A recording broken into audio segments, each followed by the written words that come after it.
I'm not just writing history, I am making it.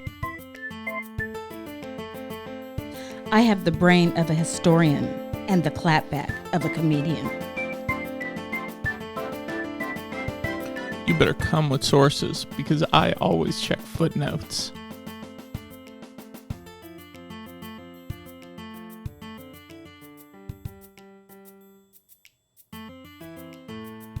Hello, welcome back to another episode of Historians on Housewives. You're here with me, Casey. Hi, this is Jessica, Dr. J. Mill, the Millionaires. Max Spear, brother, can you spare 2 dimes? So today we're going to talk yet again about the importance of fashion and clothing and what it can tell us about a historical time period.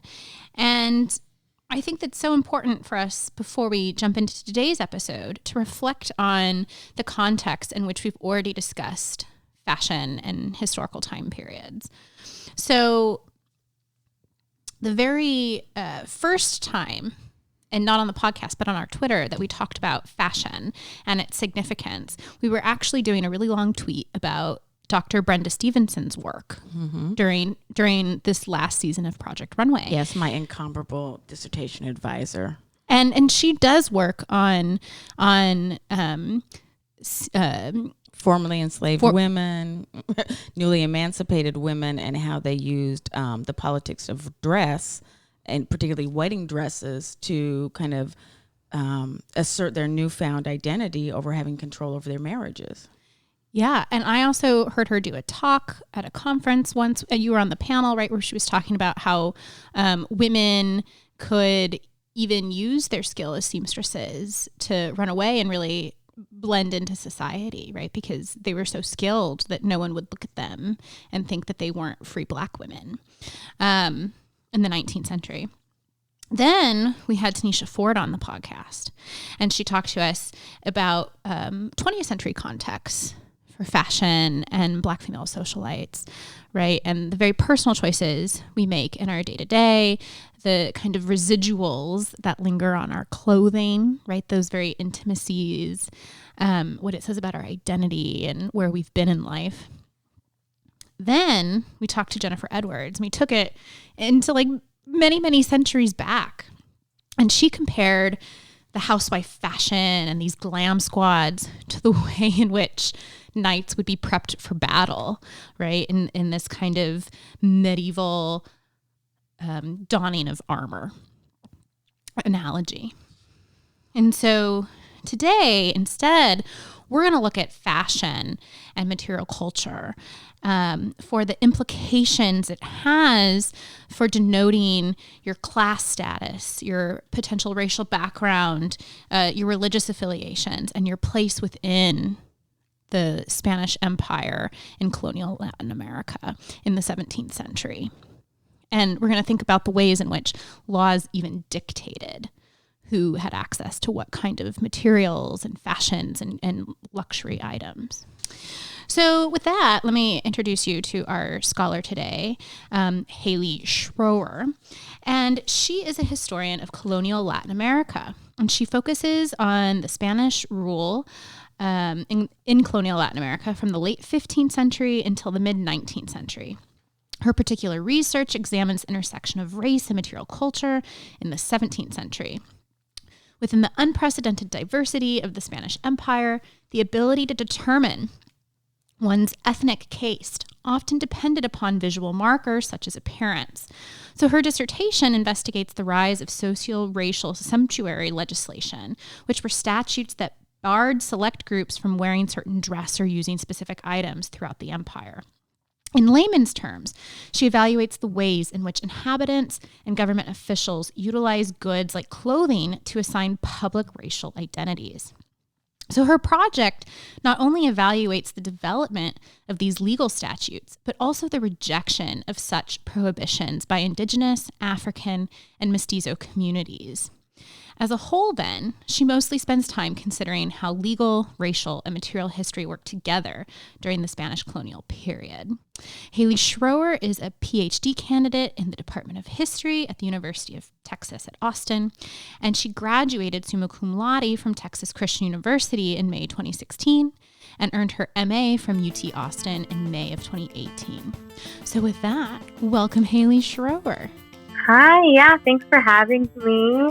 Even though it's probably super early for you guys, the sun's setting for me here. So thank God for technology now, right? Oh, how far ahead is Spain in time? It is about 6:15. So we're, with daylight savings, we bumped a little closer, but then y'all bumped back too. So it's about, for California, I think it's about a 9-hour difference, I figured. Wow. Well, happy Friday night to you. Yeah. Yeah, thank you. Would you like to share your Housewives tagline with everybody? Sure. So my tagline is 3 kids under 30. How about 3 degrees? Which, that really depends on the fact that I finished my PhD under 30. So we're now that it's recorded for posterity's sake, it needs to happen. Yeah, because now that you've said it, you have the benchmark. Yeah, now that I said it, we got to be done. You got to fast track it. We're going to follow up like that movie, 7 Up. Every 7 years. It's this documentary that follows the life of kids to adults, and they track them every 7 years. So now we're going to have to check back in with Haley in 7 years. Yeah, to see, the life of a graduate student. Yeah. Did you get a job? Are you still okay? Yeah. So how did you get into Bravo viewing? So when I thought about this, I realized that I have absolutely no idea. I've been watching The Housewives since probably at least high school. And I Googled, and it turns out that Orange County came out in 2006. And I guess it would have been in 6th grade at the time, which I wasn't watching Real Housewives at age 12.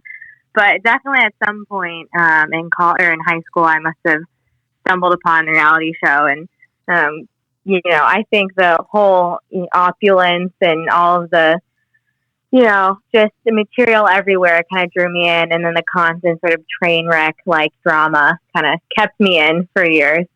But yeah, it's been just a real, especially getting into college and grad school. It's a super great escape from, 9 hours of 17th century paleography to switch over to, Real Housewives of Beverly Hills and use a completely other side of my brain. So you are on a Fulbright in Spain, and you've been doing research there. You also just indicated that you're going to Latin America on an SSRC fellowship. So congratulations. Thank you. Yeah, thanks. It's about 15 months of dissertation research, so kind of a long haul, but definitely worth it, and then to write that dissertation. It will be worth it.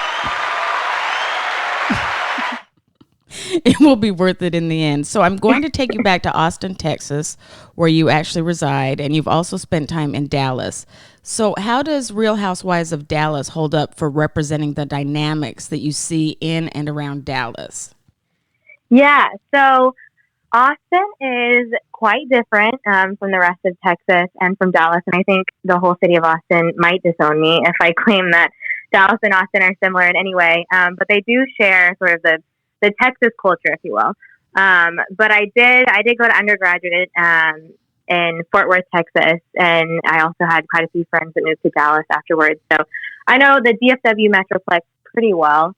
And, as a whole, Real Housewives of Dallas obviously does not do a great job of portraying the diversity of Dallas as a city, in general, but it does a really good job of portraying the very specific Highland Park kind of uptown part of Dallas where these women are residing.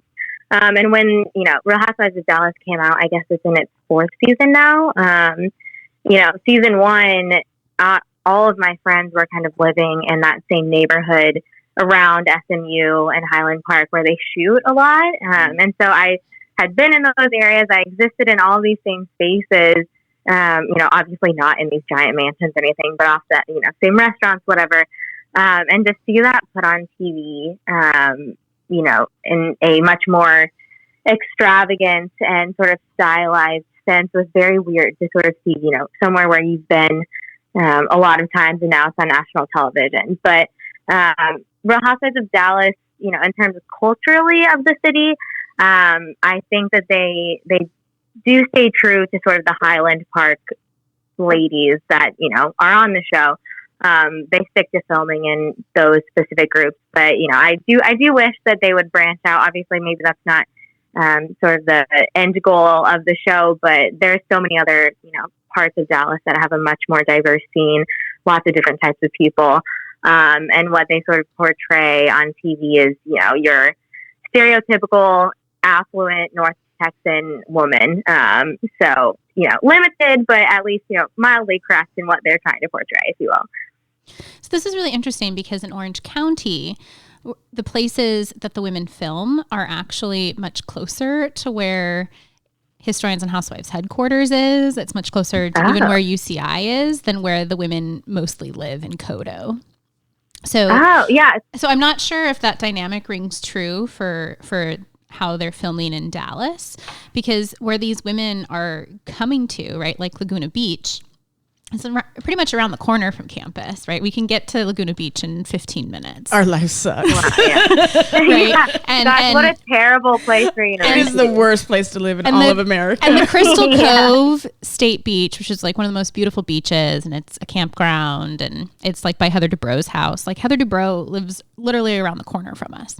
On a hill. I miss Heather Dubrow so much. And so it's really fascinating because most of these women live so far away from where they're portraying their stomping ground is, right? It takes, for example, Tamara Judge at least 40 minutes, like if traffic is good, to get from Codo to everywhere they're shooting on the coast, which is where we are.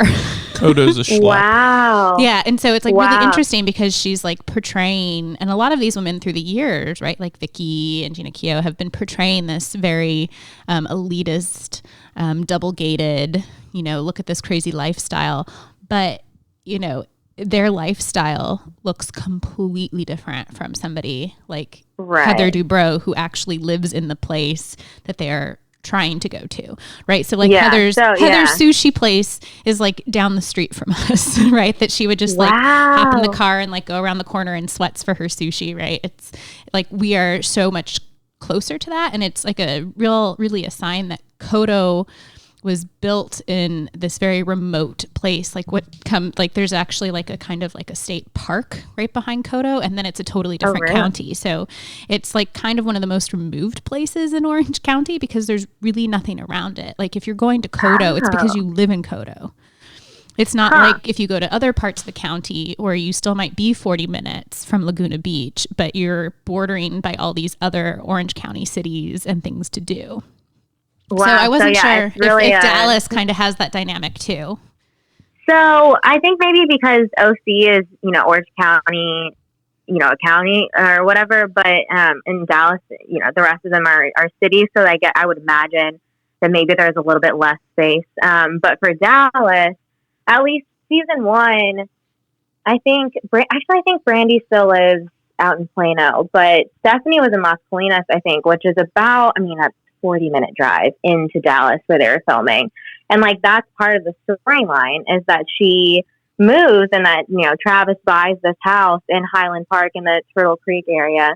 That is like that Highland Park and Preston Hollow are two of some of the, most affluent neighborhoods of Dallas proper.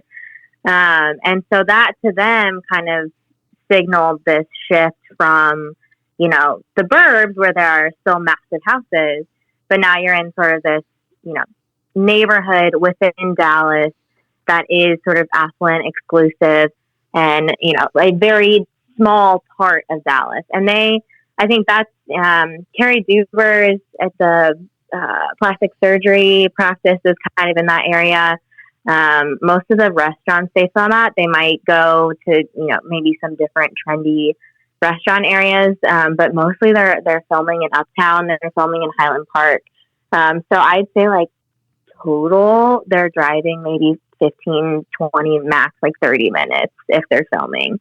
And like sometimes I think there was a season. I think there's a scene where they went to Fort Worth for the honky tonk there. So that would be like 30, 40 minutes. But yeah, they're really complete opposite, I would say, of OC in that they're really filming in a small zone, and don't really leave sort of either the trendy or, Highland Park-ish areas. Who are your top 3 Bravo celebrities? So my top 3, I'm going to explain them as I go along. Number 1, forever number 1, even though she's no longer on Real Housewives of New York, but Bethany Frankel is my number 1 top 3 Bravo celebrity. She is an icon. She will never be replaced. I don't know how they're going to fill her spot on that show, or what's going to happen to this season. Luann and Ramona will be in nursing homes and wheelchairs, refusing to give up their apples. So. Oh yeah. They'll be filming until the day they die. There'll always be drama because of how narcissistic they both are. Oh yeah. Yeah. Well, and Dorinda's a real. She'll stir the pot if she needs to, but just like Bethany's, her attitude, just her this straight at you kind of ways that she talked to everyone. Just oh man, it was a high quality, never gonna be replaced. And just her general success was amazing. But we're gonna talk to you about fashion and clothing in a couple minutes, but I do want to say that I feel like Bethany has one of the strongest jumpsuit games. I have to agree with that. Yes, she really. And Jessica loves a jumpsuit. I love a jumpsuit or a romper. Oh, if I had the legs to wear a romper, it would be great. Remember, everyone has the legs to wear a romper. Everyone can wear a romper. Nah, everyone doesn't. But remember, was it just this past season when Brittany? Hello, which show are we on? Was it just this past season when Bethany had the kind of open belly kind of duster, and then she had those fabulous pants for on? her sequin party? Oh my goodness, that was wonderful. Oh yeah.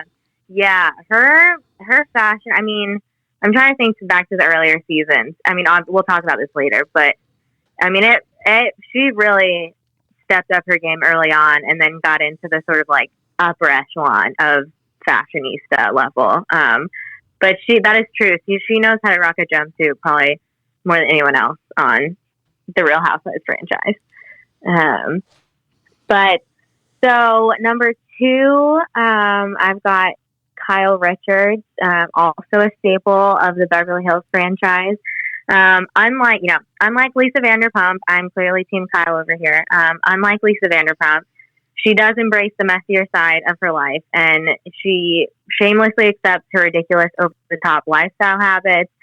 You'll see her on scene, just like, I think the family photo scene in which she's trying to wrangle all of her kids, all of her dogs. One has like fled out the gate, and she's just like running around like a chicken with its head cut off, is just so indicative of Kyle Richards on Beverly Hills, and just fantastic. But still manages to kind of, because I am also a Kyle Richards fan. I know we're gonna get so much hate for being Kyle Richards fan, but Jessica and Max are Max and Jessica are so not on Team Kyle. Not at all. Are you Team Lisa? I'm Team Rinna for sure. Oh, dude, Rinna's coming up next. Yeah, during Doggate though, Puppygate, I took the side. I mean, I first took the side of Lucy Apple Juicy, but then I took the side of Lisa Vanderpump on that. I mean, I'm just taking years worth of Kyle. I love her like dorky dancing, and if I never see her do another split, it'll be too much. I always like flipping her head around. Just it cracks me up. It's just so silly. I also just do enjoy her and Maurizio. I do like Maurizio. I'm conflicted. Maurizio do love each other, and he is my favorite house husband, I think. Yeah, I feel like I give Kyle more bonus points. I definitely feel conflicted about that because I do like Maurizio. I don't know everybody. Go ahead. sorry, Mauricio just seems like a good guy, and like, I don't know him, but they seem like a good couple at least. But yeah, no, I was super team Kyle in terms of Puppygate, and I mean, just the whole Lisa drama and everything. I couldn't do it. So I mean, I take LVP's side, but I also take note of the fact that her restaurants have caught on fire a lot. Caught on fire a lot. Yeah. I also think that I do believe LVP has been shady to Nene. Nene Leakes? Yeah. Yeah. And I'm not really cool with that. And I also I just I don't like the way LVP treats employees. I feel like LVP has a lot of control issues. Yeah, that's true. Yeah. Well, yeah, just her. I mean, we could spend an entire episode probably on Puppygate, but like just her whole behavior with all and like the leaking of the stories, and it's like there have been every season they're like, oh, Lisa Vanderpump leaked stories about me, blah blah blah blah. So I don't know. I just in terms of that, I have to take Kyle's side, and I just for some reason I just feel like she's a constant on Beverly Hills, and it wouldn't be the same without her. But everyone has their preferences. I think the other thing for me with Kyle, as opposed to someone like LVP, and that's kind of been like the big fracture for many years, right? Like, are you LVP? Are you Kyle? Like almost, since very, very early seasons. Mm-hmm. And originally, obviously, were you team Camille or were you team Kyle? And Camille was just really unlikable. Yeah, for a very long time. Yeah, no argument. No argument. Yeah. But She's still unlikable. Yeah, but I mean, without her, there'd be no show at this point. But I do think that one of the things that is an instant automatic no for me with LVP is how she's constantly like, oh, I am like such an LGBTQ ally. But the way that this is in practice with the restaurant and even the Vanderpump Rules cast, it's like a very disgusting manipulation of that. In my opinion, Bravo manipulates things. I think LVP wants to talk a big game in terms of allyship, but if that was really the case, most of the people on the cast of Vanderpump Rules would have been let go for their very anti-LGBTQ stances a long time ago. Point taken. Yep. So we are only Sorry, your third Bravo. Well, wait. This is irrelevant. Sometimes I get the look because I'm irrelevant, but I want to know from Haley, have you seen, since we're on Beverly Hills, has anyone been on the formal name, the Facebook or Instagram, and seen kind of the meme with Taylor fighting with someone and then there's a little cat? Oh my goodness. Yes. This is top of the moment. This week's social media outtake is we don't even know what Taylor was fighting about, do we? Do you know what the scene is from? It has to have been, I mean, it's been from so long ago. I don't remember. They talked about it on Watch What Happens Live, and for some reason it just sort of like went over my head what the importance of that meme was. I wish the cat was really part of the show, because the cat now has replaced every Bravo memory I have, and all I can see is the meme. So I would go as the cat for my favorite Bravo celebrity, but like the cat doesn't even exist. It's something that someone spliced in. Anyway, it was relevant. Casey. Yeah, no, that's it. That is a high quality meme that's going around right now, and it's applicable for so many things. So it's relevant for anything, honestly. Okay, we hijacked your celebrities. So your third celebrity. No, look, Kyle Richards. I did not know this. Is a controversial figure. You wouldn't think that. just in this studio. Actually, really on social media too. Yeah, like, on Twitter. Yeah. Oh, okay. Well, but it's okay because now we split everybody evenly on this podcast today. But we need Kyle. We don't want Beverly. Happy to help. Yeah, great, wonderful. We're so fair and balanced here. But hopefully I'll round this out with like a all around favorite. But the third one I have to say is Lisa Rinna. I mean, no explanation needed. Her like confessional commentary alone just really carries the show sometimes.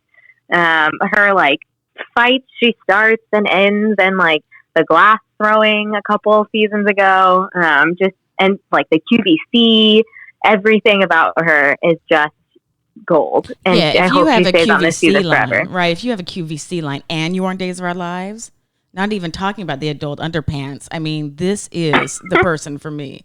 I feel like we need a round of applause because no one criticized Rena. Way to go. Claps for Rena, claps for Bethany. Everybody gets claps except for Kyle Richards. This is only because the sound tech is the person in charge of claps, and he's not Team Kyle. Yeah. The power. Well, I'll give claps for Kyle Richards over here. Okay. So in your work on colonial Latin America, you focus on the ways in which identity was shaped based on laws that dictated who could wear certain items of clothing and who could use certain goods within the Spanish Empire. So how do the Housewives and Bravo more broadly help us to better understand this aspect of your work? Yeah, so, I mean, Bravo as a network really depends upon overt material luxury to function. The Housewives franchise, Below Deck, $1 Million Listing, really any of the other series on this network exist to offer a glimpse of some kind into various aspects of the rich and almost famous, right? Like, they like to think they're more famous than they are.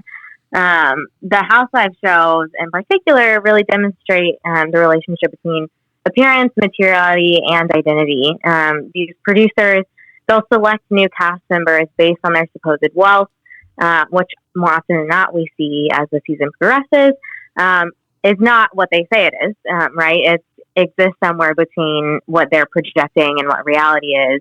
But they're often brought onto the show, based on who they are, where they live, what kind of businesses they have, that kind of situation. So it really, it functions on some level, drama aside, as a sort of, glimpse into opulence, really. And my work in particular, at least in colonial Latin America, has much more of a socio-racial component. And just to clarify that term, because I'll probably use it again, but in the colonial period, race, as we know it, wasn't, what was really understood in that time. It wasn't fixed, it wasn't something biological. It was often sort of fluid based on both your social status, your appearance, your behavior, and this is where my work comes in, kind of your clothing, how you portrayed yourself. So much more of a fluid setting. But so with this sort of socio-racial component, I'm using material items to kind of understand how different ethnic groups, attempted to portray themselves, and how others attempted to control that sort of understanding of identity. And Bravo, in a sort of a separate sense, in revealing sort of this, upper echelon of society, kind of demonstrates, at least through the shows, that you are, in some sense, what you own, right? And this can kind of transfer over to my work, and that a lot of ways in public life, people were perceived, as what they looked like, what clothes they had, how they would dress themselves. Are you being carried, by a group of men on, some feet or whatever? So there is sort of this shared component that materiality or material luxury helps define who you are and where you sort of fit in society. Just for the listeners, when you're talking about colonial Latin America and the Spanish Empire, what time period is this that you're looking at? So I am looking at the 17th century, but we can really say, in terms of the sort of socio-racial division, that goes until I'd say early 19th century, with sort of the beginning of independence in the early 1800s. So obviously things change. It's not three plus centuries of the same, but it is sort of this early modern understanding of what difference means, of what ethnic difference means, or what ethnic status means, in terms of that fluidity, in terms of understanding how one places oneself in society. So my particular work focuses on the 17th century, which is sort of home to a lot of change. But you could say that there is some aspect of it from, late 16th century up until independence in the 1800s. So we often talk about the ways that our projects pick us. How did your time working in the world of fashion help you come to your current research project? So I spent about, 5 years obviously in conjunction with going to college, but spent about 5 years really working in sort of the fashion retail world on several levels, both as, salesperson and also as a level of management. And sort of through that, that experience really demonstrated how intentional fashion is, or how intentional clothing is, whether, you're really cognizant of that or not.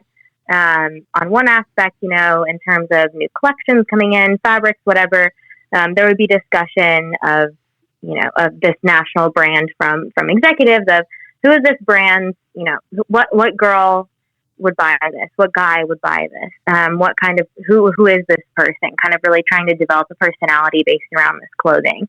As sort of the face-to-face aspect of just selling clothes, really. I mean, a myriad of people would come into the store, and you can see there's a level of intentionality going in of, I want to purchase this whatever because it can, has, maybe it's a graphic tee or whatever, and it says it's got, ethical or political values or something on there that really represents what, I feel like is a belief of mine. But any type of clothing, any type of appearance, isn't just some sort of, frivolous expense, but it really shapes how,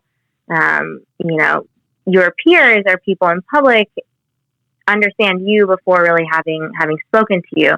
So obviously the modern, fashion consumer economy now is much different from, dressing oneself in the 17th century.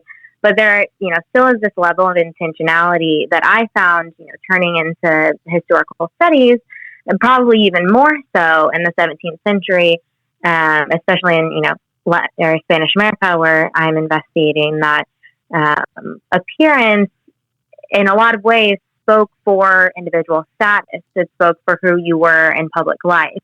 So really starting with that idea of intentionality, just seeing that, day to day, and, things that can be such as silly as, buying a shirt or, whatever. And then finding that in these laws that I researched that we'll talk about later, in the 17th century, and seeing that is a really a constant aspect of it, really drew me into the research itself. And then sort of the mystery of understanding sort of socio-racial difference in colonial Spanish America is still such a very complex topic within the historiography. So coming at it, I thought from sort of a material lens, could add different insight than looking at it more from other aspects of looking at it from clothing might give us different perception into, if you're on a street, how might I look at someone and see them based on their clothing and everything. So kind of started the spark, and then found a similarity within historical studies and just sort of exploded from there. So, sorry. I was just gonna make a clarifying point for our listeners, in case they aren't historians, that when Haley or any of our other guests talk about this word historiography, it actually means the way historians talk about a particular historical topic, right? It's the ongoing conversation about an issue, an event, a person. Yeah. My apologies. No, it's okay. I just got done, in May, I guess, with my comprehensive exams, where historiography is the only thing you're doing. So I think it's been embedded into my brain. Ooh, congrats. So, thanks, guys. Thank you. So that's great. So on episode 3, I believe we had Tanisha Ford on, and we talked quite a bit about fashion and kind of our favorite things that we wear, our favorite piece of clothing.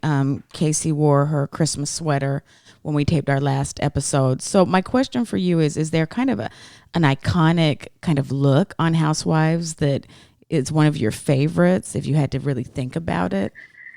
I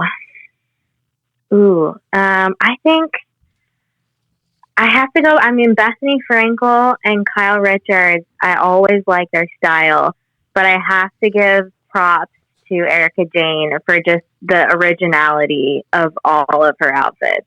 Like I wouldn't wear 90% of them, right? Because I'm not Erica Girardi and I'm not going to, I'm not living her life.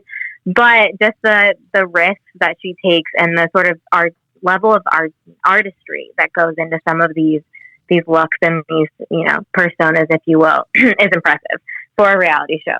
So I'd have to say probably maybe those three. I can't think of a specific look per se, but general styles, I think I'd say maybe those three. So as historians and people in other disciplines talk about material culture a lot as well, but as historians, we always talk about material culture and its importance. Can you explain what material culture is and the significance of studying it for a broad audience?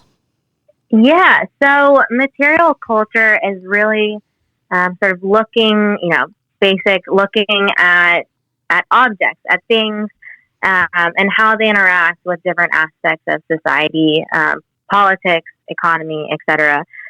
In my case, it's more of a, being a historian, not necessarily, having anthropological training or history training. It's more of seeing how things show up in documents, like laws, and how we can then apply that to everyday life in 17th century Spanish America.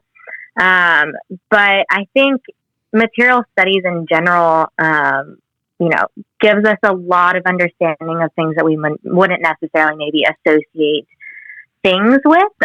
But really, material studies, material culture, can act as a means to address social, political, and economic questions, right? I mean, any given garment is always going to represent more, speaking of garments, is going to represent more than fashion or more than that piece of clothing.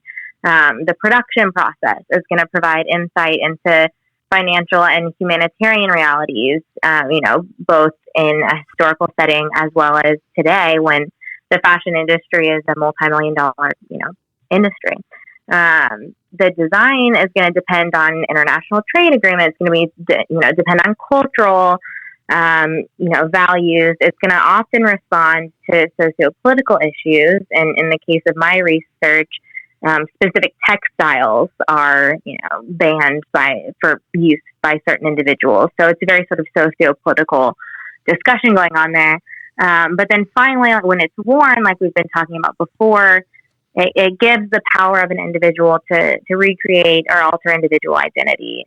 So there's several stages in which things, objects, goods really interact with the broader world, both in contemporary life, but especially in the historical setting of trying to understand, on an economic sense, contraband, trade agreements, stuff like that, and really understanding how things connected large groups of people. The sort of work, recent works coming out are focusing a lot on how the movement of things has actually connected the world a lot more than maybe we've thought before. So it can really link a lot of broader or otherwise disconnected questions together by understanding how things pass between different people and what those broader meanings could have. So one of the things I do with a new group of students at the start of a class is talk to them about primary sources, what counts as a primary source. And they always go to a piece of paper, right? And they think about documents.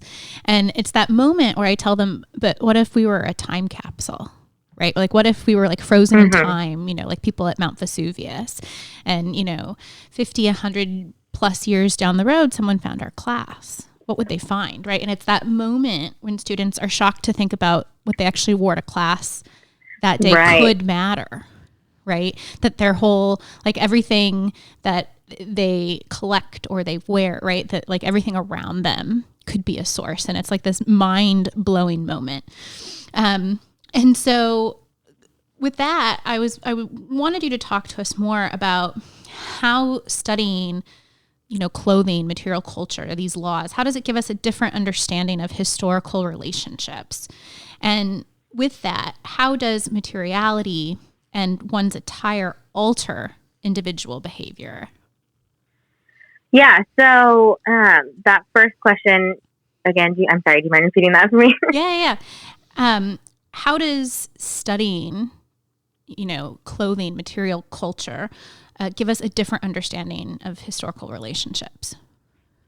Yeah, I think it can really help highlight the complexity of interactions, especially in the colonial world, that, reading documents, perhaps not necessarily related to my project specifically, but there are documents where goods are passed from one ship to one trader to another trader to an indigenous trader to, an itinerant peddler of goods, if you will, to, the contraband market, to all these different types of people that you just don't think about that, textiles, at least in Spain, textiles arrived from Spain, say to Mexico. From Mexico, they went to the markets. From markets, they went to people's homes. And that's just simply not the case. There is so many different hands touching this in terms of production, in terms of purchasing, in terms of like categorizing and inventory and everything. So there's much more complexity that you can see in terms of individual interactions in a world that was quote unquote, hierarchical. In reality, obviously, we've seen with works in the last couple, decades and everything that it's a much more not so in terms of what reality was like. But in terms of wearing clothing and sort of portraying individual identity, I think it also can highlight the slipperiness of what identity actually is, especially in this period. There are documents in which someone who's not of indigenous, descent would put on indigenous clothing that only indigenous communities would wear, because obviously there were rules in terms of that as well, in order to get out of certain, political or economic obligations that other groups had that indigenous didn't. And there's, several cases of people just rearranging their appearance, essentially to rearrange who they are in public life. So I think both connection and also sort of this fluidity of identity, of, status, of who one is based on, how they portray themselves. So I think, that's particularly important. In terms of individual behavior, on Bravo at least, we see that there's been an increase in the last couple of years, especially in the last couple of seasons, of everyone's upping their game in terms of their style. And that has resulted, I think, in a much more sort of stylized, much more rigid presentation of personality and who someone is, right? And who their character is on the show now really depends on, how they're gonna dress themselves, especially, and we'll talk about Erica Jane more. But Erica Jane shows up in a particular outfit, and that is her character. That is who she is going to be that day. She's, changed her tone. She's changed how she reacts to things. So in one way, this sort of increase and focus on sort of this, stylized fashion has created more rigidity, but it also kind of allows certain individuals on these shows to explore other facets of their personality and have viewers really understand, okay, this is Erica Girardi, but she is, wearing this outfit and it has, is playing this character. Not, that's, part of Erica Girardi's personality, end story. It kind of gives at least her and other members that can do this as well, the freedom to act in different ways. And Lisa Rinna does this a bit with her wigs, which I'll talk about in a second. But you also have sort of, this iconic, association of color. Like Lisa Vanderpump has pink. Cameron Westcott also is like pink everywhere, and she's claimed that color. That color now stands, for those individuals rather than, someone just wearing pink. In terms of Lisa Rinna's wigs, I believe she names them. I can't remember if you remember from a couple episodes of Watch What Happens Live. I think that she names her wigs. But first of all, stop. I don't know why it's surprising to me that those are wigs, because she's had the same style for like 20, 25 years and it's always perfect. So I had to have this moment where I feel like my whole childhood has to be reexamined. Oh no, her iconic hair is a her wig. hair. I don't know why. No, that's her hair. No. Oh, When okay. she switches it hair. up, that's a wig. Oh, when she puts Yeah. some extensions in, or she does it straight. Within the last within the Your last world's year, not I broken. It's honestly okay. sorry. Yeah. Jessica literally looked like she was about to have the big I was like, one. how did I not see that? I usually look at all of this. No. Just I feel like within the last year, she has taken it upon herself to change her hair up. I don't know, because I think someone commented on it again at a reunion. They did. I think it was Brandy. It was Brandy. Mm-hmm. It was Brandy. Yeah. So yeah, and so at least on Watch What Happens Live, and I feel like some other engagements, but she's been wearing wigs a lot more, and like her personality will change based on what wig she's wearing that day. You know, is it long hair? Is it short hair? You know, depends on how she acts and everything. So that's sort of within Bravo, at least. You know, how materiality can alter individual behavior. I'm feeling particularly wicked today, but does this apply to when people also get like nose jobs? Does Vicky's personality change with each nose iteration? I just felt I couldn't resist that. It's definitely true for Jax. Every time Jax got a new nose, he would, well, maybe not, as I'm saying this out loud, like he would never actually change, but he would always say like, this is the time that I am changing. It was a moment for like self-reference. I feel like whenever Vicky gets plastic surgery, it's maybe not a personality change, because that's never going to happen, but like she expects her life to change, right? Like she kind of expects like, oh, I'm going to, find love, or, oh, I'm going to, divorce or break up or whatever. I feel like there is some level of like when she gets a new chin or something, then something else happens in her life. There is some relationship, I feel like, between her plastic surgery and how she wants her life to be going. Well, there's also this interesting connection in terms of what you're talking about in terms of this fluid identity, and how your outfit, your attire can allow you to be seen as something or someone else, or even give you that feeling that you're something or someone else, right? When you go back to Lisa Rinna's confrontation with Kim Richards at Kyle's Halloween / Farrah birthday party, right? Because Lisa Rinna was like, no, as Erica Jane, I can be someone else, say something else, right? Yeah. Which I think is kind of speaking to your point that the way that people are perceiving you is a part of the fashion, but also based on what you're wearing, you can even perceive yourself as having different boundaries. Yeah. I mean, in terms of the Spanish Americas, like there was such unprecedented diversity there. So many different, Africans, indigenous, mestizos, Spaniards were all coming, in this one space, more so than probably had ever happened before.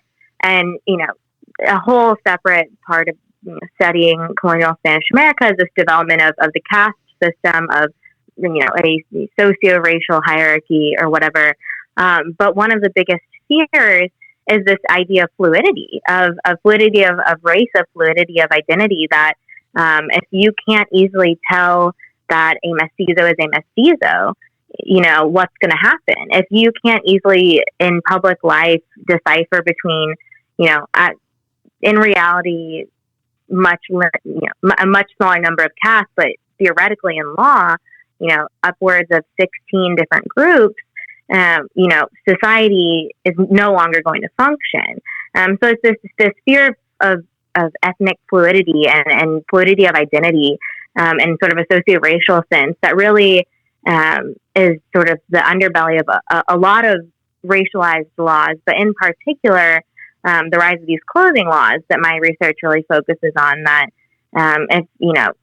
if in public life, if a mulatto is wearing velvet where only a Spaniard can, and a mulatto would be someone of Spanish and African descent, of mixed descent, then that's clearly breaking the caste system. That if they're dressing like a Spaniard, then they must be a Spaniard. If you're dressing like an indigenous person, you must be an indigenous person.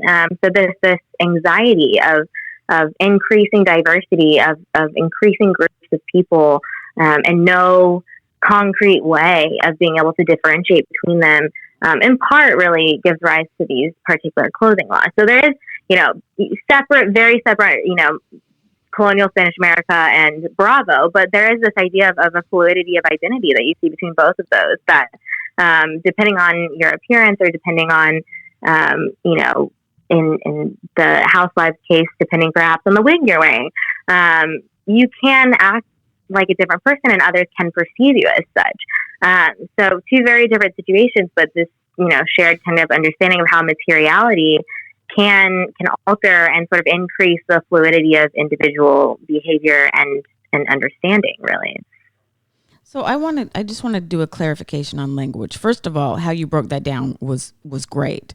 And I think we actually experience that even when we go into a classroom, right? When you go into the big lecture classroom, you have to wear, especially if you're short or a woman, you have to be suited and booted and look ferocious, right? Right. Whereas you have a smaller class, like you can go in jeans sometimes or what have you, if you already have tenure. So I just think that we as academics know that there's also a perception in clothing. But I want to go back to the term mulatto, just for the people who are listening, and to say that in the U.S. context, when we talk about mixed race people, we know that term is outdated. For our listeners, when you look at colonial Latin America, when you look at the history that's being done there, mulatto is still a valid term. I just wanted to point that out, because if you come to this show and you listen and you're hung up on certain things like racial categories, that could be in some ways kind of a reason to start. I always have this image now when we do this podcast of me driving down the 405 saying, what did she say? So I just wanted to clarify for our listeners that you are not being politically incorrect.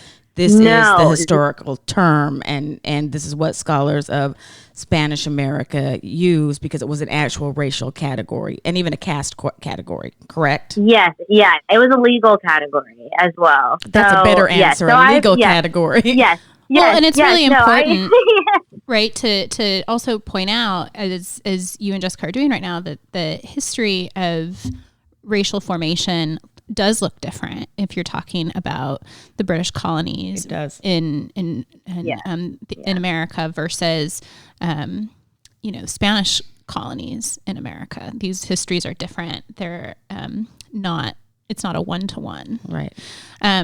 One of the things that came to mind as you were talking a second ago, it took me back to Kathy Brown's wonderful book, Foul Bodies, where she kind of did this work on material culture in the British colonies in North America. And one of her chapters was on the importance of linen and who got to wear linen, right? And what linen meant in terms of your relationship to the British metropole. So I was thinking about that as you were talking, and maybe the significance of very, very specific kinds of even fabrics, and what that can say about who you are, who you have access to, what kind of power you actually wield in society, and how even just donning that kind of material can give you, conveys a particular kind of person, and it gives you a different kind of mobility.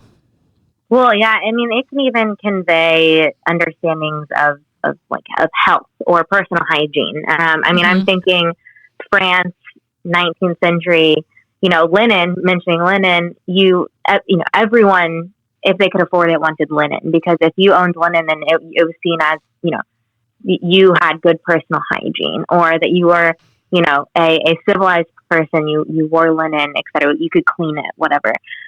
So it specific textiles themselves can have really pointed connotations in terms of not even just status of at least in British North America during the colonial period of belonging to, like you said, this sort of British metropole, but also, you know, individual standards of civility, of personality, of whatever. So there can be very sort of complex connotations associated with specific textiles in particular. But yes, no, I did. Thank you for clarifying the terminology of mulatto and everything. It is a legal term, especially in Spanish America, colonial period, that is particular to a group, but has a much different connotation in contemporary world, and especially in North America as well. So thank you for that clarification on my behalf. No, it was a clarification for the audience. You were great. You were great. But I just think that, you know, we are, if not anything, people that do footnotes and have to over-explain everything. Yes. But I really appreciate your intervention. So guess what time it is? It's Casey's favorite time of the show. It's the time for the Bonko party. Woo! Yay. And okay, so because I'm gonna just call you a fashionista with your thank you. with your career in fashion, and now that you're working on, you know, clothing and material culture, I just felt like you're a fashionista historian, and Jessica is all about the I will look. take that term. Yeah, I will take that term. Jessica is also a bit of a fashionista. I can turn it up. So today's game is called Fashion Faux Pas, and the goal is for you and Jessica and Max to decide if the iconic look that I throw out wins the runway or if it needs some work. Great. Okay. How will I see these? The same way we do. I think we're imagining. Yes, I'm gonna. Great. I'm gonna describe them Perfect. for the audience as well. Okay. We just assumed everybody has a laptop with them and Google, and they're ready to look up. I really tried to pick stuff that you can instantly see in your mind's eye. Yeah, these are But iconic. I have Google like close at hand, so I can Google as well. Oh, if thank necessary. So the first one is the Orange County face leggings that Shannon had made for the trip to the spa in Arizona. So she made these leggings that everybody had to wear, and the face of all the current cast members from this new season are on these leggings, right? So it's Vicky's face, it's Tamara's face, it's Shannon's face, Kelly on a black background. on the black leggings. And so they had these matching black leggings that they were all supposed to wear at the same time. What I loved the most is that literally no one explained them.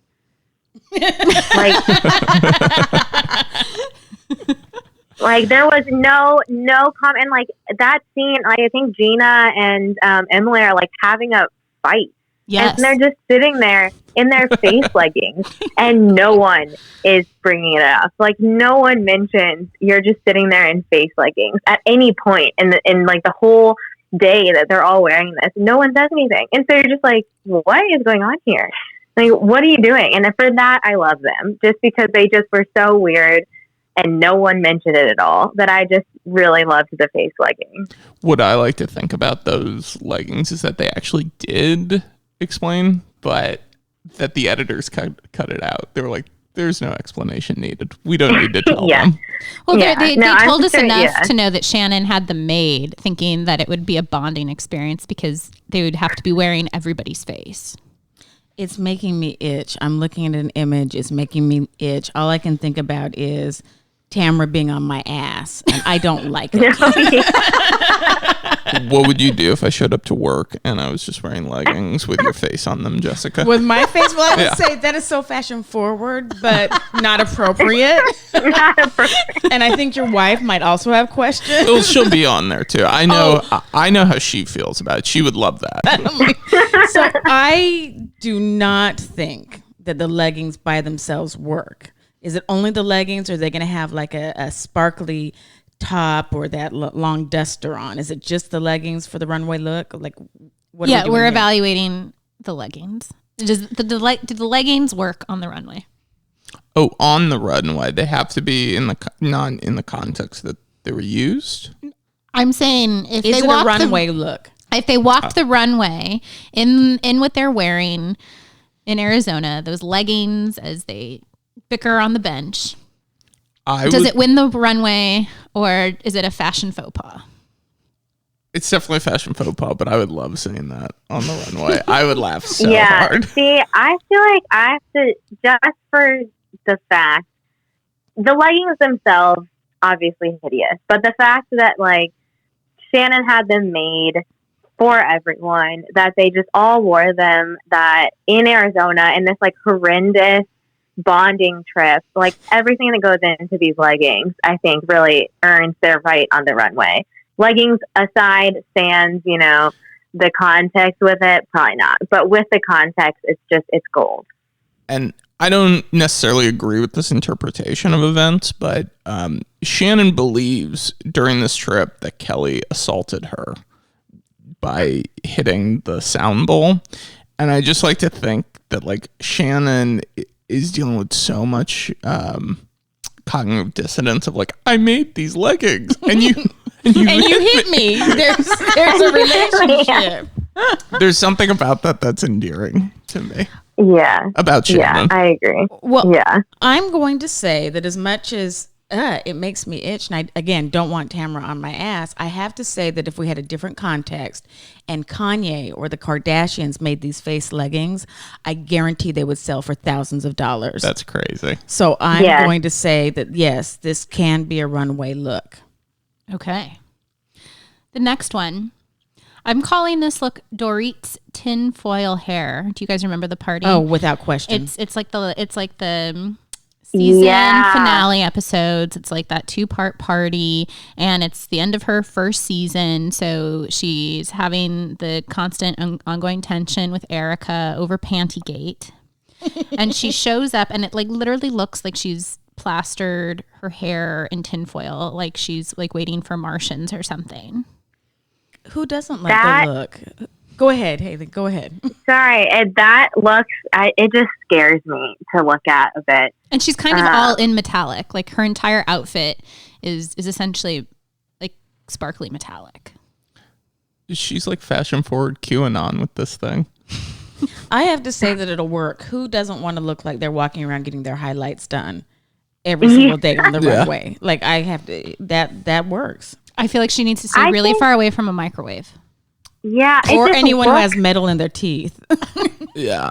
Yeah. It just looks like not quite done right. Like, I feel like I understand what the goal was, but the execution looks a little frightening. Like, yeah, it's the texture. It's gotta be the gold on the way that her hair is like also slicked back. Something about it. I can't. Mm-mm. Okay, so she would not win in any way if we had. Why did I just forget the runway show that Bravo Project Runway? Why did I just forget? Project Runway. So Christian Siriano would not be in favor of this. Tim Gunn would not be in favor of this. You just don't think it's executed well. TSA wouldn't be in favor of this. Yeah. I would love to see that. Dorit trying to get through airport security with that. Actually, she could probably do it. Do we think the OC face leggings are a better look than Dorit's tinfoil hair? Yeah, easy. Yes. I'll agree with that. Okay. She seems like she's worried that the government's going to listen to her brainwaves. Yes, I agree with that statement. Yeah, there's like this like Alex Jones quality to her of like the government's here. They're going to listen in. She and this would be consistent with her character because she really thinks that people care that much. Yeah. Bump. Well, she does have a film crew following her around. She does. But, you know, I'm looking and But there's so many iterations of that iconic look that she's taken into other spaces or non-iconic look. So thank you to our friends at Google for showing me that this is the look that she wouldn't let die. Mm-hmm. There's several iterations of this. I mean, it's not super different as far as I'm concerned to the million metallic clips she put in her hair for the last reunion. Better. The clips look better. Oh, I preferred the other one better than the clips. The clips seemed a little like that took a long time to do. This thing looked like she just sort of put it on. I'm sure it took longer, but I feel like the clips would have given her a migraine. Like, who wants that many clips? There's no way that was comfortable at all. No, absolutely not. Yeah. So the next one, Jennifer Aydin's new Range confessional look. Dolores described this look as, I think, auditioning for the Pirates of the Caribbean musical. Mm-hmm. Andy Cohen felt like it was like modernized 80s, but it's like it's like Cyndi Lauper in a funhouse. It's red with like black accents, big puffy shoulders. Oh yes, like her hair is like super incredibly teased up. Oh, like big, and pearl necklace and everything, and the pearl Chanel necklaces. It's like a double. It's like a multi-layered necklace. Well, I have to say that look was the only thing that kept me awake while watching Range as of late. I don't know if it would make it on the runway, but to me, it was the more interesting storyline or look of the new cast members, because I just can't get with Range without the Manzos. I'm sorry.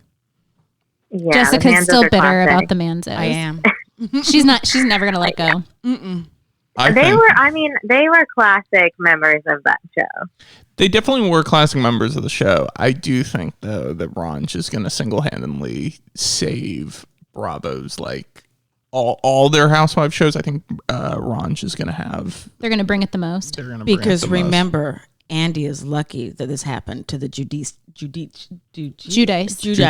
Well, depends on how Teresa decides to speak the last name. You know, there was a minute in the very beginning that she screwed up her own last name. So, I know. I always say Giudice. Yeah. Yeah, I always say Guidici. Guidici. Well, at any rate, I do think that Range will probably save the franchise because again, Joe is the luckiest thing to ever happen to Bravo and Andy. Yeah, he is very messy. Yeah. Yeah, I still say I would love to watch that fight between Joe and Ramona and Vicky Gumbelson over, like, just watch them cage match battle it out over who's been the most important to Bravo. That would be amazing. That's my fan fiction. Watch It Happens live special. I mean, they could even do it like a debate. Like you have all three of them at podiums on a stage. Debate. Yeah, a debate. Yeah, they could argue about it. It's not going to get further than like a few words before we get into cage match territory, but we could have like the moment of decorum Ramona before. would take that seriously. Mm-hmm. She'd come up with some like roller coaster of an argument. Like she'd show up in Ramona Blue. Yes. Yeah. Oh, of course. Okay, but so Jennifer's look. I'm going to say, though it was the only thing that kept my attention, I will say, I'm not sure. I'm going to defer to the fashion expert on the panel. That's not you, Max. I was going to say, you're looking at me. So, whether we like it or not, the 80s are back in terms of fashion. They're here. The puff shoulders are everywhere. Like, it's back.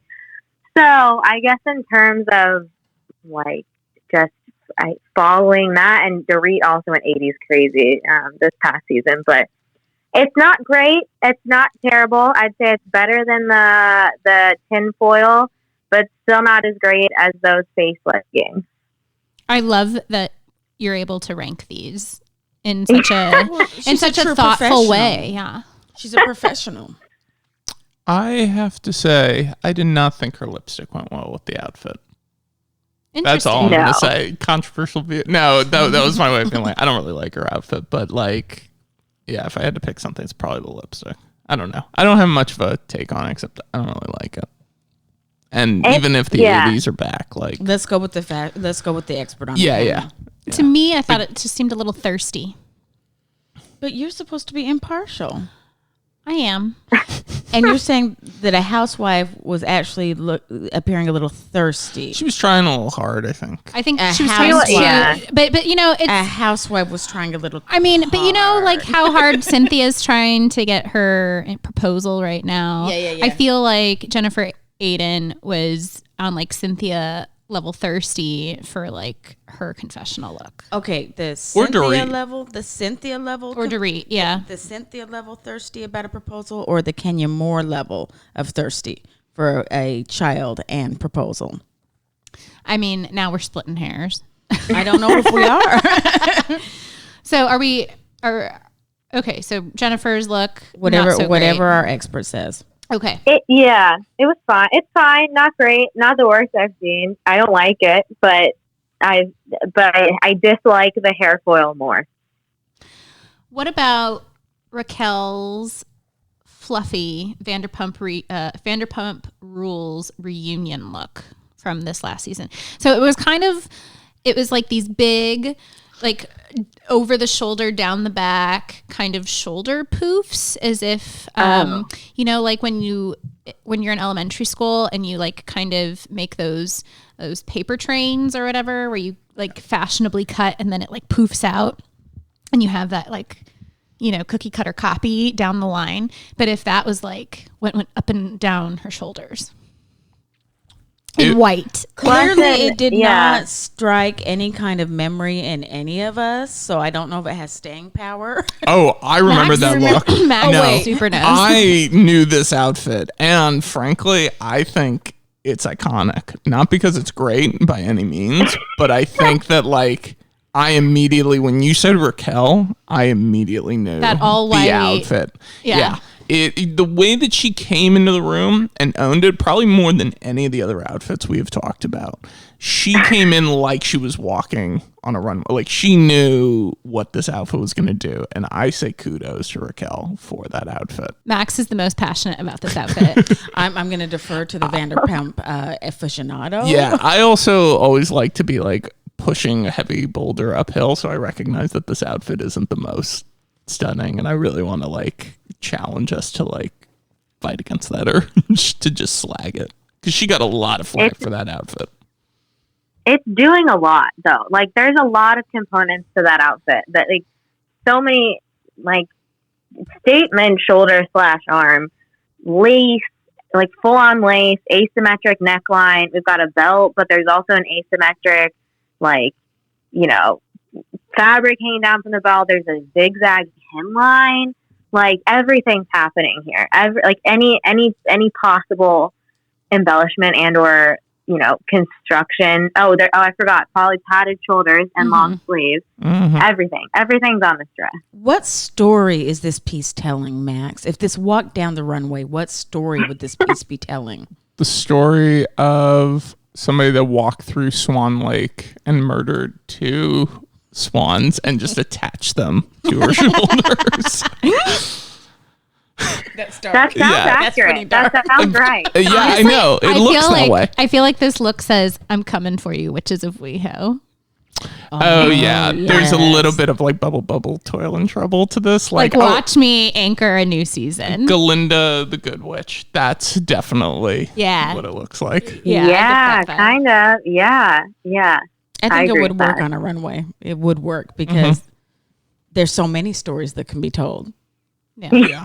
Poor execution, weird execution, swans. I mean, it can go so many ways. Yeah.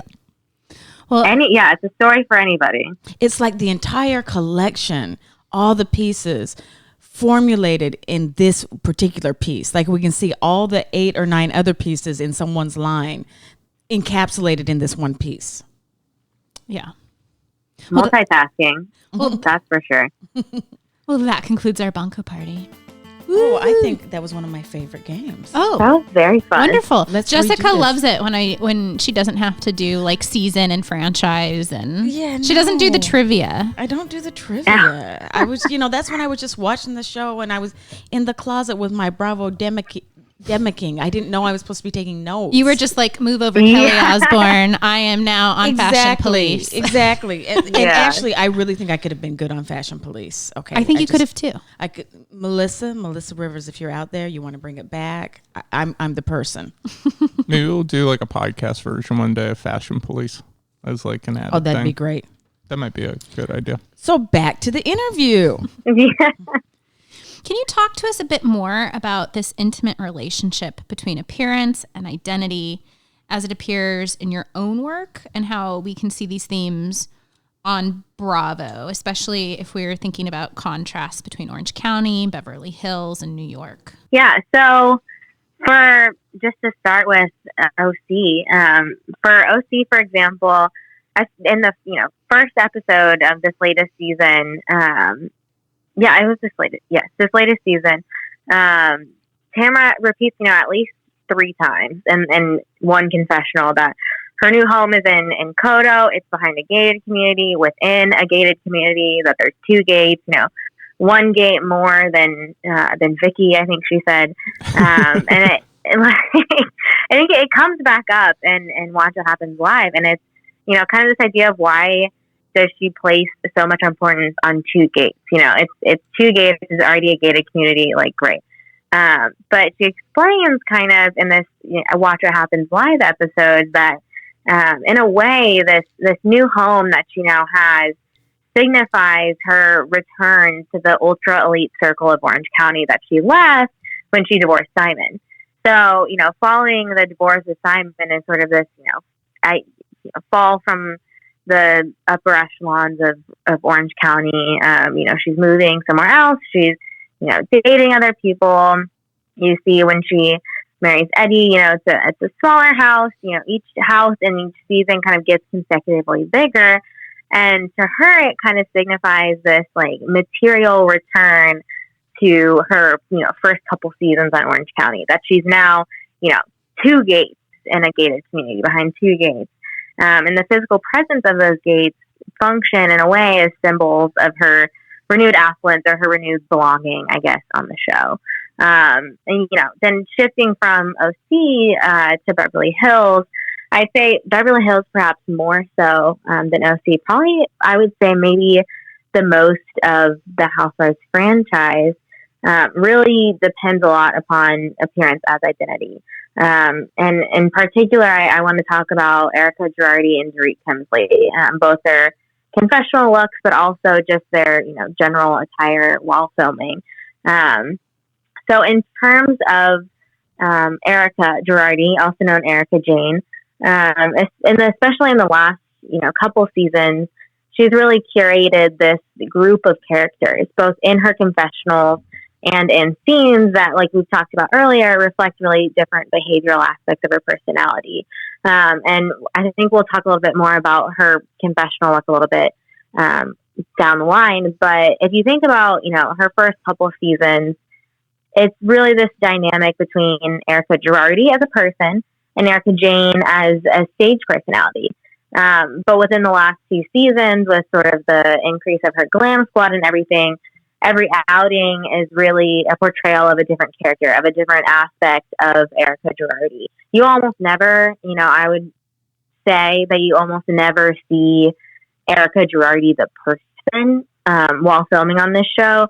It is always some facet or some personality. And there have been, interviews with her in which she kind of states that, I use fashion as a type of art to demonstrate, what personality, what character do I want to be today? And I really think that she highlights that and really depends on that in The Real Housewives to portray different characters so that she's not sort of putting out her own personality to be sort of slaughtered by reality TV and by the other people on the cast. It gives her at least the ability to put up a front, to put up a character and say, okay, this behavior is this particular character based on the outfit that I'm wearing. Now, much like Dorit, different in a sense, but much like Dorit, or much like Erica, Dorit Kemsley also uses materiality to anchor her storyline. So whereas, Erica Girardi, we see wears 10 to 20 different outfits, on a season, and has different personalities, different characteristics for each one. Especially in this last season, Dorit had a very roller coaster of a season, but her aesthetic, her style was always the same. You see, much like Erica does a little bit this season as well, but the 1980s excess, the hair, the curls, the sort of the fashion that's very indicative of the 1980s. But she doesn't really change from that. So like across episodes, she's really like, that is her style for the season. I think there's like the visor episode and like, the high cut swimsuit and everything. So it's a very consistent style. And in a way, especially with this season, with like Puppygate, everything's going crazy. Dorit kind of has a crazy season. And her behavior fluctuates a lot. She's upset a lot. She is, really showing a lot of strong emotions, a lot of dramatic story arcs. But she does have sort of a cohesive aesthetic throughout all of this that I would maybe say kind of gives her, based on this show that is based on viewers and based on ratings, a cohesive aesthetic gives her the ability to sort of develop a consistent rapport with her viewers, based on her physical appearance, based on her attire. So kind of creating this consistency, based on identity, but with materiality, in a season in which she's really going off the rails a lot. There's a lot of, she's, a lot of fights, a lot of emotional differences, that for viewers would give a lot of instability, to her character, to her position on the season. But her style kind of, I would say, gives a little bit of dependability. I mean, not much, right? But it is a sense of dependability in that she is consistent across the board of what her attire looks like. And so, this in a way the contrast between Erica and Dorit can really highlight the ways that clothing on Beverly Hills reflects and alters public identity. So, Dorit may want consistency, may want stability. Erica Jane wants the freedom to really portray whichever facet of her personality that she wants to at the time. So, using it for different ways, but obviously, a very clear manipulation of materiality to, portray one's personality, one's identity in a very public way. Finally, we can't not talk about materiality without talking about Giovanni, because that is infamous and will live down in the Real Housewives of New York City forever. So we've got Dorinda and Luann, and this, gown that Dorinda lends Luann for her cabaret, without, thanks, according to Dorinda. And this gown, at least in the last season, turns into questions of not only like interpersonal communication, of sort of understanding, what is gratitude between friends? How does one express gratitude? What is a personal bond between one person or the other? But also this larger understanding that is big in anthropology, of understanding the role of personal favors or gifts. So how do gifts or favors work within, interpersonal relationships? And the Giovanni problem, as ridiculous as it is, kind of highlights this clash between what Dorinda was expecting and what Luann was expecting. And then Luann, of course, takes further advantage of this entire situation, and the social capital now that the word Giovanni, that this, whole drama about Giovanni has, and creates a song about it. So she now capitalizes on that economically with Feelin' Giovanni and all the performances that follows after that. So one single dress, a series of dresses for an opener for a cabaret, turns into, questions of interpersonal communication, turns into questions of gift giving, of personal favors, and then how, situations like that can really reap economic gain for certain individuals that were, part of this question about the Giovanni dresses. So while it, looking at it just as it is, it might seem, like, oh, two women are fighting about lending a pair, some dresses to one. But it's actually a lot more complicated. It actually, highlights not only, behavioral issues, but also understandings of relationships and things like that. So it's actually much more complicated than you might see just on the show. So I'd say maybe those 3-ish examples would be, really pertinent examples of how materiality, the use of materiality, is seen on Bravo, and how it can really have deeper understandings other than, wealth and opulence. Were there specific moments within the Spanish Empire where people were expected to craft their identity in a certain way? Yes. So, 3 big ways that I would say would be sort of socio-racial, which we've already talked about a bit earlier, religious, and this idea of administrative or sort of government hierarchy. So obviously, sumptuary laws or clothing laws, as could be termed. First and foremost, what I'm sort of researching is how laws, prevented or ordered individual, socio-racial groups to wear or refrain from wearing certain items. So that sort of covers the sort of socio-racial aspects where in public life, people were expected to dress towards their caste status, or what caste they pertain to. Obviously, that did not happen. You could be 5 to 10 different castes in your lifetime, depending on who you were talking to or whatever.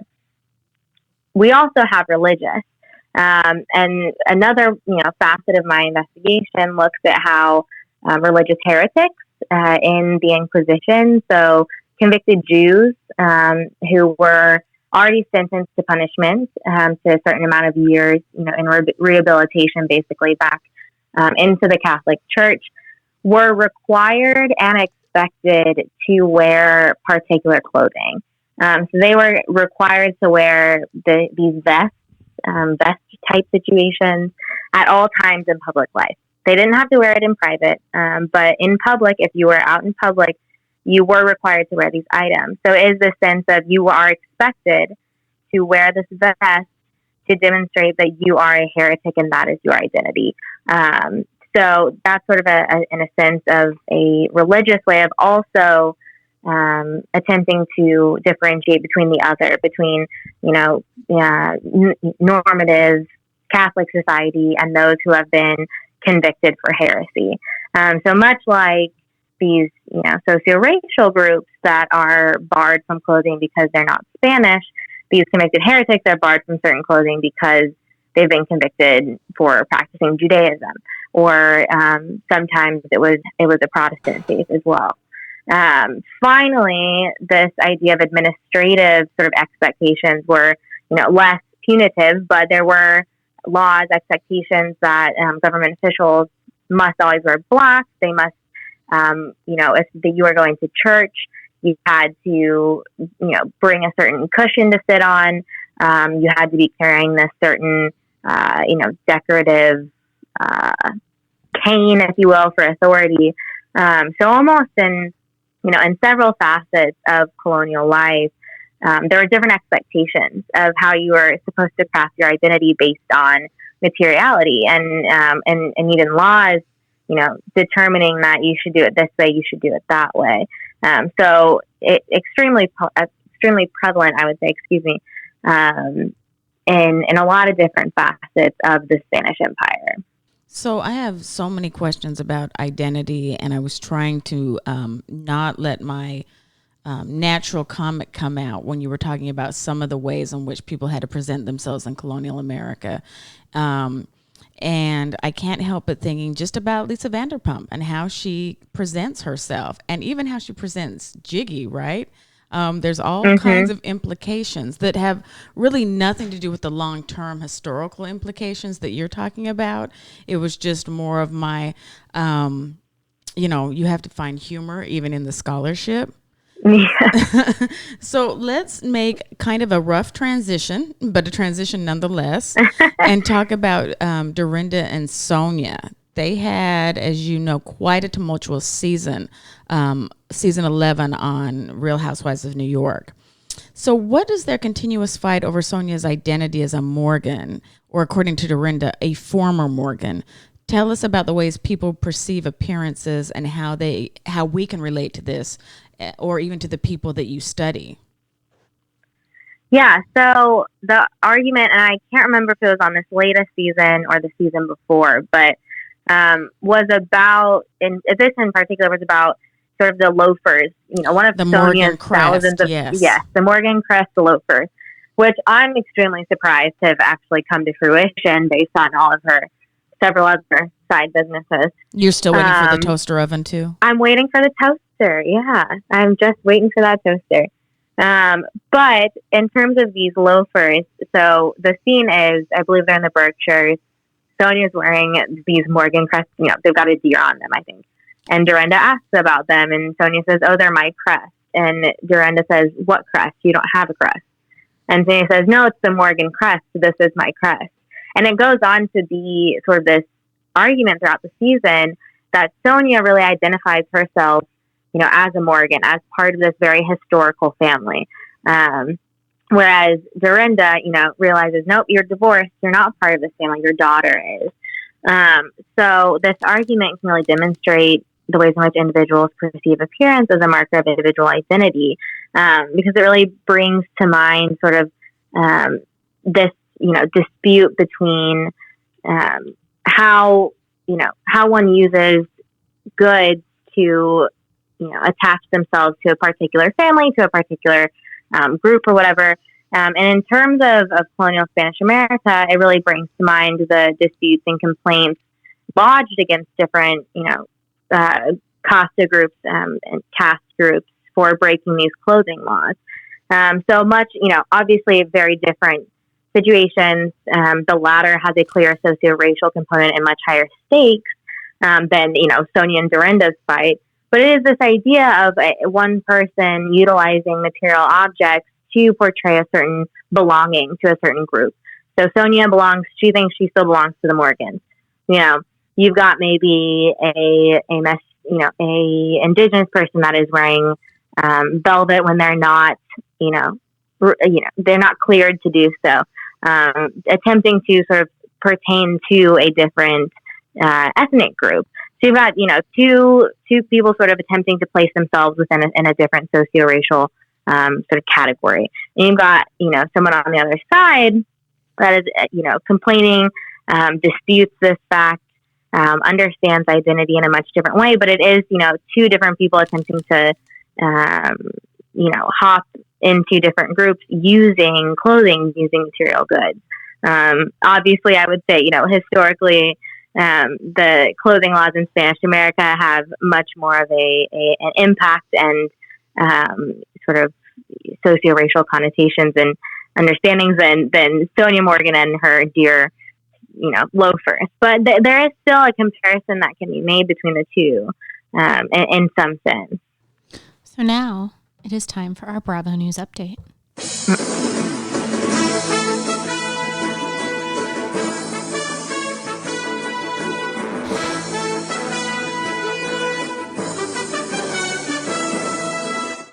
So today's Bravo News story, I find this quite shocking. I'm not really sure what to do with it. I hope our panel today can sort us through this mess. According to Dolores Catania and Jennifer Aiden, who are on some sort of talk show, they say Jackie of Ranch is hands down easily the wealthiest housewife of any franchise of all time. Jackie apparently was a real estate lawyer before she became an author who slags people on their parenting. And her husband is apparently some sort of investment broker. Now, I tried to look up numbers for her net worth. Surprisingly, they don't exist, at least that I can find. But these two women were very clear that as far as they were concerned, she could pretty much buy over any housewife, that she was just dripping in wealth. And the people on the talk show were essentially like, oh, so we have to like Jackie now? She's maybe this is a reason to like Jackie. So she's this really is redeeming? loaded. Yeah, I don't know. People on Twitter are like, maybe we should like Jackie more. I don't know, right? Because of this wealth. Because she has money? Yeah, maybe it should change our Money view of cannot Jackie. buy you class. That just made me dislike her more. So my question is, do we really think that this is true? And how are they quantifying wealth? Is this Jersey wealth that they think is that's more my question. more wealthy than people in other places? I'm not sure. So panel, open up. And I will say that if we actually look at 2011, Skinny Girl was worth $100 million in 2011, and it's expanded way beyond that since 2011. So that's not even all of Bethany Frankel's net worth circa 2011. So this is where I'm very confused, because they essentially alleged that Bethany is poor compared to Jackie. So what are we going with? I don't know. This wasn't Jackie talking about her wealth. This was her friends talking about her wealth. Well, and obviously Jennifer isn't even a friend. And Jennifer Right. was like, no, Jackie has way more money than me. But the wealthy which I was like, talk about their own money. So I don't know. I have this fantasy that I still want Yolanda Foster, not Foster anymore, Hadid, with her Hollywood money and Muhammad's money and David Foster's money. I want her to be the wealthiest, but I know that's not true. It is probably Bethany Frankel because of all her products. Well, and here's my other question, right? Like, how are we quantifying wealthiest housewife? Because is Jennifer's money really coming because her husband is an investment broker, or is it coming because Jennifer herself is the wealthiest housewife, right? Because I would argue that someone like Bethany Frankel, like, she's not sharing her wealth with anybody. This is part of the reason why this divorce with Hoppy is like so ongoing. And Camille Grammer has Kelsey Grammer money.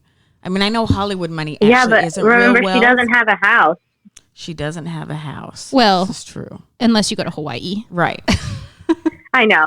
On the mainland. That was just one of the lines I just couldn't. That she was so upset she didn't have a house when she's got at least 2 to 3. Oh yeah, I caught your humor. I caught your humor. I'm here for it. Good. Do we really even think Jackie and her husband are wealthier than the Dubrows? Or even Lisa Rinna? I don't know. Well, and Harry Hamlin? QVC money. I mean, do you know how many shellacked sweatshirts or comfort fitting jeans or whatever people will buy in the Midwest? I lived in the Midwest. I'm just saying, I've been there buying from QVC. I don't know. I mean, how many multi-millionaires wear their name bedazzled around their neck? I mean, maybe more than we think. I mean, I just have a hard time believing that Jackie's the wealthiest. Yeah, I'm not going to buy that one either. Fine, she's the wealthiest, and we should tax the hell out of her. And rich and wealthy are two different things. Are we talking about assets? Are we talking about income? I just don't think any of us believe this. I don't think Jennifer knows what she's talking about. You don't think Jennifer knows what she's talking about? Well, you know, it struck me because Dolores and Jennifer were on the couch together alleging this. Yeah, but do they really have a firm grasp of like assets, like personal wealth? Like, I honestly don't think the really? Jersey women are anywhere near as wealthy as some of the women in other franchises either, but I could be wrong. Oh, no, that's what I believe. I mean, yeah. I feel like Dallas has so much wealth that's unspoken. Cam Westcott, oh my gosh. The Richards. Oh, her Beaver Creek house. The Hiltons. Yeah. The Morgans. She doesn't have more money than Sonia Morgan's family.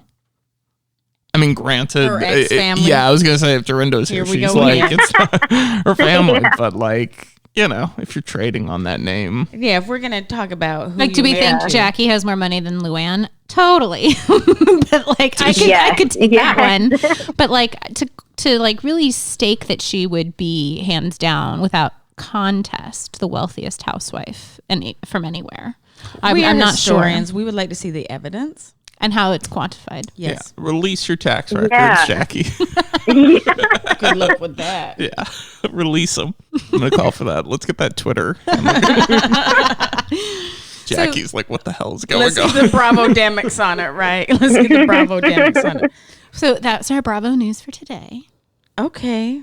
Which was news, yet suspect. I do have news. I thought you were going to bring this up on Twitter.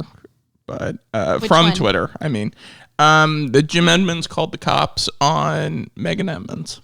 Yes. Oh, well, that's just such a messy divorce. Their divorce is so messy. So, okay, so Megan and Jim are divorcing. Megan didn't even know that he was filing. She was under the impression that they were doing couples therapy, which actually is super shady because Jim had the divorce documents ready. So she had no longer been like, she had no more than just said like, oh yeah, we're on our way to couples counseling.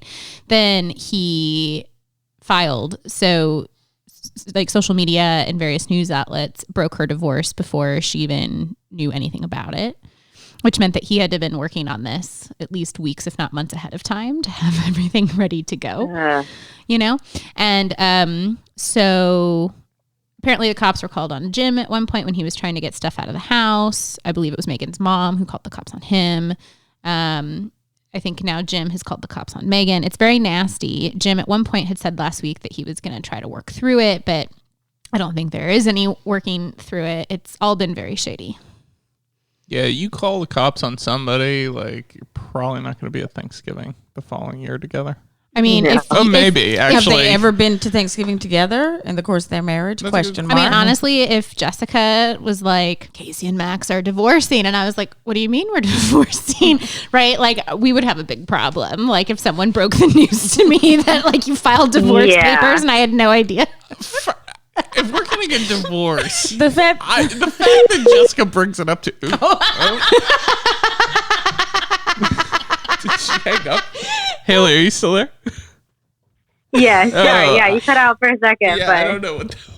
There was like a beep, and I was like, oh. we thought the call dropped. the police were no, the police were at the door. Yeah. No. Oh my God. If that's how you're finding out that we are getting a divorce, we have way bigger problems than who breaks it to you. You think I care? Like, at that point? I was just meaning, like, if anybody else broke that news to me, right? As if, like, everybody else knew but me, which is essentially what happened to Megan. But the difference is the two of you are peas in a pod, left and right. I mean, you are together a lot of the time. This is a marriage where one person was in one city and the other person was in a different time zone. Had another time zone, right? So actually, he might have already told her about it, but because he's in a different time zone, it didn't catch up. Wow, that was a real dad joke. This is what happens when we have to wake up too early on the West Coast. Yeah.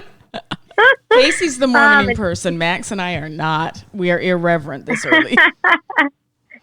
Any of you follow Bravo Historian on Instagram by chance? We follow them on Twitter too. Okay, they posted. I just tried to find it, but they posted something like last week of Vicky Gumbelson saying, you'll be divorced in 5 years. It was and literally it's literally the 5 been 5 years. It was so predictive. It was probably all they could do to keep it to the 5 year mark. Like Megan probably wanted to do 5.5 years, but Jim was like, aha. Jim just really hated Vicky. Or no, I guess he would have hated Megan more if he agreed with Vicky. Yeah, Jim wasn't going to let her have that satisfaction. No, we made it 5.5 years. Like 5 to the day, pretty much. Yeah. Ugh. So anyway, that's our Bravo news. All right. So Haley, tell us what's next for you. What are you working on, and how can people get in touch with you if they want to learn more?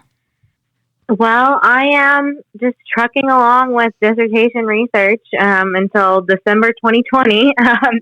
So it'll be a long haul for me. And then I am going to come back and hopefully finish that PhD before I turn 30. Woo. Yeah, it's gonna happen. I've said it out loud. But yeah, people can contact me via email. And would you like me to go ahead and give my email or? Yes. Okay. All right. So people can contact me via email at h.m.schroer@utexas.edu, which is a mouthful of an email. Or you can check out my personal page on the UT Department of History's website. It should come up if you just Google UT Austin and Haley Schroer. You can keep stay tuned with my current projects that I'm working on and whatnot. But yeah, just keep your eyes out for that first book to be published in about 5 to 7 years. So I'm waiting on bated breath. Yeah. Thank you so much for being here today with us. Thank you. Thank you. Yeah. Thank you so much for inviting me. It was fabulous. Thank you. Thank you for joining us on another episode of Historians on Housewives. As always, you can find us at historiansonhousewives.com, where you can propose episode topics, ask us questions, and send us feedback. You can also follow us on Twitter, Instagram, and Facebook at HistoriansH. And don't forget that you can like and review the podcast on your podcast platform. Thank you, Haley Schroer. This show is brought to you with support by Barbara and Mark Spear, Saddleback Community College, Christina Hinkle, Christina Gambapour, Judd Merlasky, Pete Murray, Yvonne Bellardos, Cody Baker, Molly Callahan, Dr. Joaquin Galarza, Courtney Crow, Lara Loper, Kim Bettendorf, and Luis Ocio de Dios. And remember, scholars do Bravo too.